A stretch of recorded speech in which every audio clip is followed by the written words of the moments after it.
श्री गुरुवे नमः।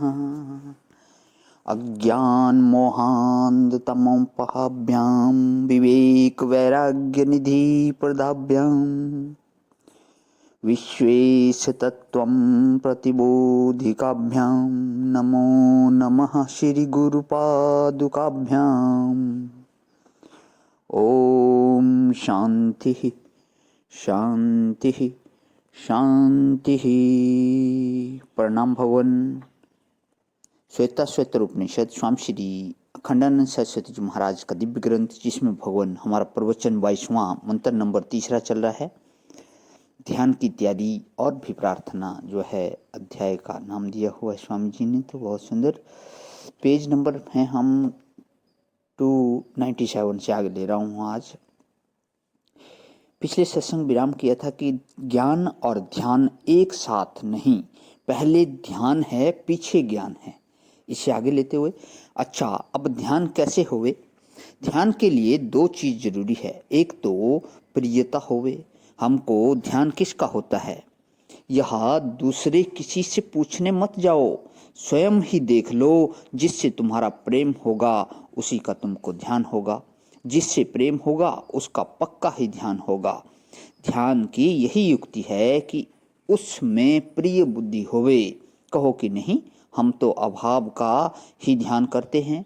तो भाव में जब वैराग्य होगा तब न अभाव का ध्यान करोगे। बोले हम निषेधवादी का ध्यान करते हैं कि ठीक है, जिसका निषेध किया है उस निषेध्य में जब वैराग्य होगा तब ना उस निषेधावधि में स्थिति होगी।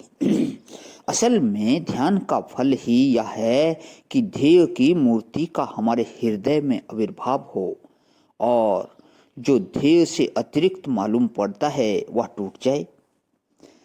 हमारे इस जीवन में मन और बुद्धि दोनों हैं।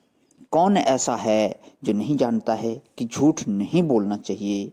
यह सब जितना हम लोग वेदांत पढ़ते हैं, शास्त्र का स्वाध्याय करते हैं, वह जिस ढंग से जानते हैं कि ब्रह्म सब है, उस ढंग से यह भी जानते हैं कि सच ही बोलना चाहिए, झूठ नहीं बोलना चाहिए।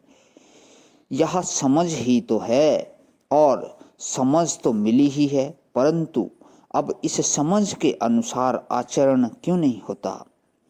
जब यह मालूम है कि चोरी नहीं करना चाहिए, दूसरे को दुख नहीं पहुंचाना चाहिए, ज्ञान तो है ना। ज्ञान होने पर भी कि झूठ नहीं बोलना चाहिए, हम झूठ क्यों बोलते हैं? ज्ञान होने पर भी कि चोरी नहीं करनी चाहिए, हम चोरी क्यों करते हैं? ज्ञान होने पर भी कि हमें दूसरे को दुख नहीं पहुंचाना चाहिए, हम दूसरे को दुख क्यों पहुंचाते हैं? यहाँ ज्ञान काम क्यों नहीं देता?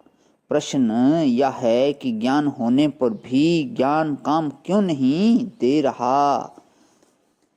बात यह है कि आनंद से अलग करके जब तुमने सत्य को, ईमानदारी को और अहिंसा को जाना, यही बड़ा दोष है। बोले आनंद तो झूठ से भी मिल सकता है और सत्य से भी मिल सकता है, लेकिन इस समय तो हमको झूठ से आनंद मिलता दिखता है, सत्य से नहीं। इस समय तो हमको हिंसा से आनंद मिलता दिखता है, अहिंसा से नहीं।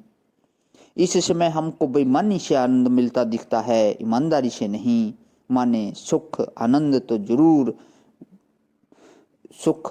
तो जाकर वस गया रुपया में, और रुपया मिलता है झूठ से, बेईमानी से, चोरी से, हिंसा से।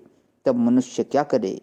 अपनी सारी जानकारी को आले में रख दिया और सत्य बोलना चाहिए, अहिंसा करनी चाहिए, सब कुछ ले जाकर आले में रख दिया, तिजोरी में बंद कर दिया अपने ज्ञान को।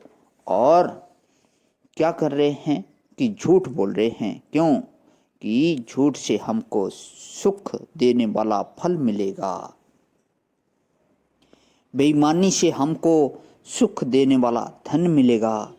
यह जो सुख को सत्य से जुदा करके हम अपने जीवन में जानना चाहते हैं, इससे सत्य का ज्ञान हमको नहीं हो रहा है। सुख का साधन समझते हैं संसार के विषयों को और सत्य समझते हैं परमात्मा को, है ना, कि सुख तो मिलेगा भोग से और सत्य मिलेगा योग से। तो जब जब भोग और योग में लड़ाई होती है तब तब हमारा झुकाव भोग की ओर हो जाता है, क्योंकि सत्य से जुदा करके सुख हमने भोग में रख दिया है। प्रणाम भगवान। आज यहीं विराम। ओम शांति शांति शांति।